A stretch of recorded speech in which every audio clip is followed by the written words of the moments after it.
BA first year political science first paper foundation of political science के students unit 4th में आज का हमारा टॉपिक है शक्ति पृथक्करण सिद्धांत, theory of separation of powers. इस सिद्धांत के अंतर्गत हम सरकार के 3 अंगों के शक्ति पृथक्करण के संदर्भ में चर्चा करेंगे। पिछले लेक्चर्स में हमने सरकार के 3 अंग पढ़े हैं, व्यवस्थापिका, कार्यपालिका और न्यायपालिका। सरकार के जो ये 3 अंग हैं, इन तीनों अंगों के पारस्परिक संबंधों को किस तरह से होना चाहिए, यह हमेशा हमारे विषय में विवादास्पद रहा है और इसके संबंध में समय समय पर कई सिद्धांत प्रतिपादित होते रहे हैं। महत्वपूर्ण रूप से मॉन्टेस्क्यू के द्वारा जो ये प्रतिपादित सिद्धांत रहा, शक्ति पृथक्करण सिद्धांत, वह अत्यधिक प्रमुख है और इस सिद्धांत के द्वारा ये स्पष्ट होता है कि सरकार के जो 3 अंग हैं वो अपनी शक्तियों का यदि दुरुपयोग करने लगे तो फिर उनके लिए पृथक्करण सिद्धांत अपना लिया जाना चाहिए।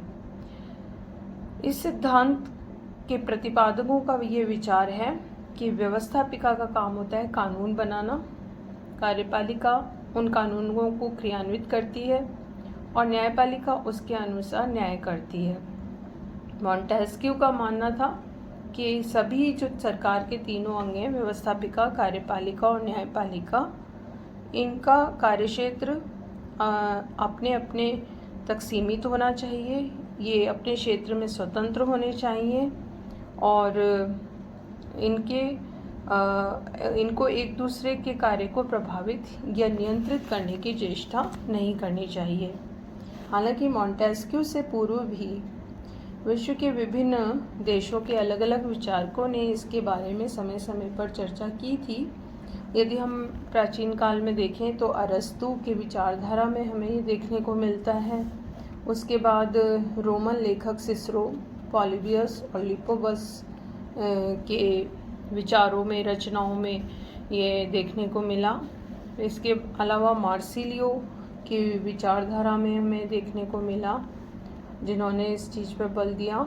16वीं शताब्दी में एक प्रमुख फ्रेंच विचारक हुए जीन बौदा, उन्होंने इसका उल्लेख किया है।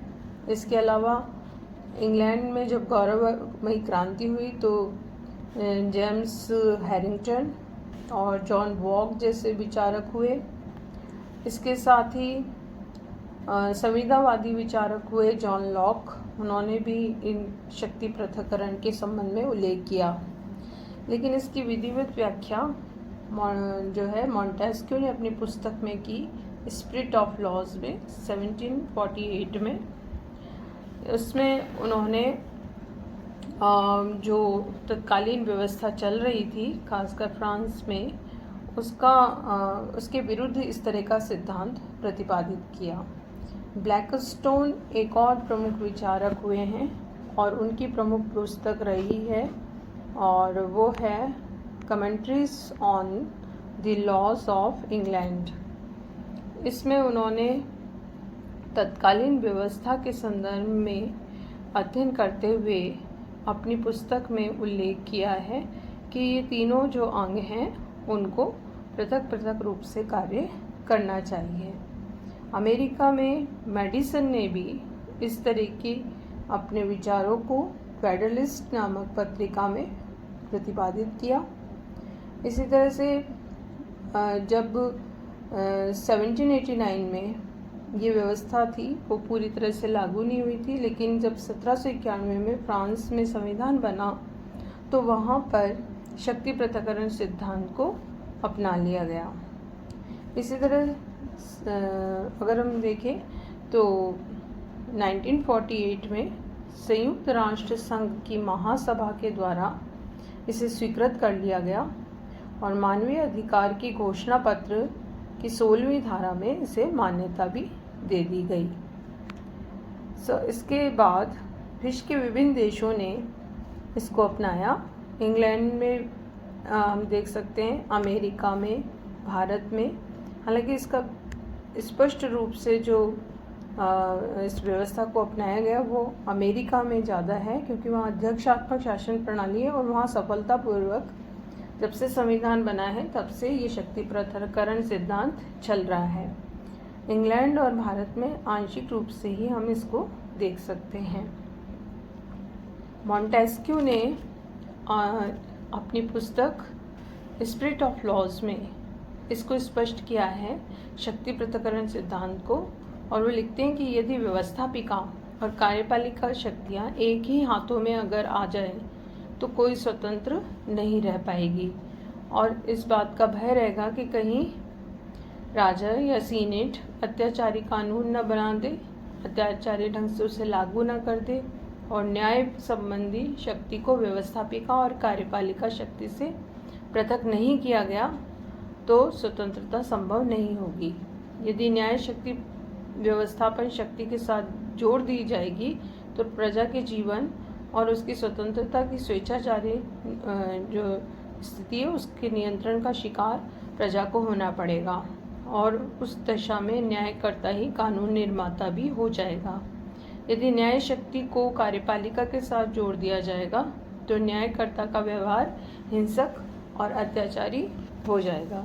यदि एक ही व्यक्ति को या समुदाय को तीनों काम करने का या कानून बनाने, लागू करने और उसके आधार पर न्याय करने का निर्णय दे दिया जाएगा तो प्रजा की स्वतंत्रता बिल्कुल ही समाप्त हो जाएगी और शासन में या राज्य मनमानी करने लगेगा। इसलिए इनका मानना था कि शक्ति पृथक्करण को सिद्धांत को अपनाया जाए और जिसमें सरकार के तीनों अंग व्यवस्थापिका, कार्यपालिका और न्यायपालिका पृथक पृथक होकर अपना कार्य करें, एक दूसरे से स्वतंत्र होकर काम करें और कोई भी एक दूसरे के ऊपर नियंत्रण न कर सके।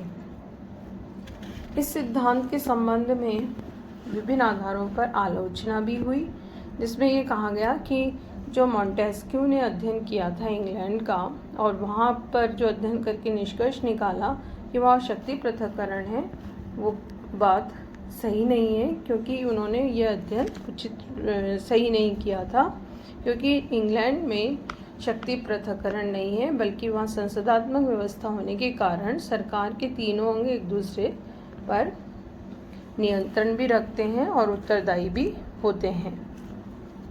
तो ये ऐतिहासिक दृष्टि से ही सिद्धांत सही नहीं था, इसमें खामियां देखी जा सकती है। दूसरी चीज़ ये है कि पूर्ण रूप से जो शक्ति पृथक्करण है वो संभव भी नहीं है, क्योंकि जैसे शरीर के विभिन्न अंगों को एक दूसरे की ज़रूरत पड़ती है, एक दूसरे पर आश्रित हैं, उसी तरह सरकार के तीनों अंग भी एक दूसरे पर निर्भर हैं, एक दूसरे की आवश्यकता तीनों अंगों को पड़ती है, इसलिए इनको पूर्ण रूप से पृथक नहीं किया जा सकता। ये व्यवहारिक दृष्टि से भी उचित नहीं है। तीसरी चीज़, शक्ति पृथक्करण अवांछनीय है, इसकी कोई आवश्यकता भी नहीं है, क्योंकि तीनों ही अंग एक दूसरे से संबंधित हो, ये आवश्यक है शासन के सुचारू रूप से संचालन के लिए और एक कुशल और एक श्रेष्ठ प्रशासनिक व्यवस्था के लिए यह शक्ति पृथक्करण सिद्धांत ठीक नहीं है और इसकी कोई आवश्यकता भी नहीं है। एक और आलोचना की गई कि न्यायपालिका की कुशलता और निष्पक्षता का अंत हो जाएगा यदि शक्ति पृथक्करण सिद्धांत को अपना लिया जाता है। तो न्यायपालिका को स्वतंत्र और निष्पक्ष बनाने के लिए आवश्यक है कि वह इसमें शक्ति पृथक्करण सिद्धांत नहीं अपनाया जाए। फिर तीनों विभागों की शक्तियों में भी असमानता है, तो ये कहना कि इससे निरंकुशता आएगी या कोई एक अंग ज़्यादा महत्वपूर्ण हो जाएगा, ऐसा भी नहीं है, क्योंकि तीनों ही शक्तियाँ अलग अलग प्रकार की हैं और कोई भी एक दूसरे के ऊपर हावी नहीं हो सकता। नेतृत्व का भी अगर हम देखें तो अभाव होगा अगर शक्ति पृथक्करण को अपनाया जाता है, क्योंकि देश की को नेतृत्व देने, कुशलता और दृढ़ता देने के लिए एक सरकार के किसी अंग का होना आवश्यक होता है, और अगर ऐसा नहीं किया जाता है तो जो पूरी राजनीतिक व्यवस्था है वो नेतृत्व विहीन हो सकती है। तो व्यवहारिक दृष्टि से भी ये सिद्धांत उचित नहीं है। फिर स्वतंत्र बनाने के लिए सरकार के तीनों अंगों को तो उनका पृथक्करण कर दिया जाए, ये आवश्यक नहीं है, क्योंकि संसदात्मक प्रणाली में जैसे सरकार के तीनों अंग एक दूसरे के प्रति उत्तरदायी होते हैं और फिर भी एक कुशल शासन व्यवस्था संचालित होती रहती है, उसी प्रकार हर व्यवस्था में ये संभव हो सकता है। उसके लिए ये आवश्यक नहीं है कि सरकार के अंगों को स्वतंत्र बनाने के लिए उनका पृथक्करण कर दिया जाए। तो शक्ति पृथक्करण सिद्धांत की जो ये आलोचनाएं हैं, उसके आधार पर कहा जा सकता है कि न तो ये सिद्धांत अपनाना संभव है और न ही ये वांछनीय भी है। हालांकि इस सिद्धांत का कई आधारों पर महत्व इसलिए है क्योंकि इससे शक्तियों का जो केंद्रीकरण है वो समाप्त होता है। इसके द्वारा जो निरंकुश तंत्रीय व्यवस्था है वो खत्म हो जाती है। न्यायपालिका की स्वतंत्रता कायम होती है। इसमें अगर इसको अपनाया जाता है तो प्रशासनिक क्षमता में सुधार होता है। और अगर हम ऐतिहासिक उदाहरण देखें तो फ्रांस की क्रांति इसी आधार पर हुई और अमेरिका का स्वतंत्रता संग्राम भी इस पर आधारित रहा और इसी के आधार पर अमेरिकी संविधान का निर्माण भी हुआ। वहाँ के संविधान की प्रमुख विशेषता शक्ति पृथक्करण सिद्धांत है, जो कि वर्षों से सफलतापूर्वक चल रहा है और अमेरिकी राजनीतिक व्यवस्था की सफलता का एक प्रमुख आधार भी है यदि इसको सुचारू रूप से अपनाया जाता है। तो एक प्रमुख उदाहरण देश के रूप में हम संयुक्त राज्य अमेरिका का नाम इस शक्ति पृथक्करण संदर्भ में ले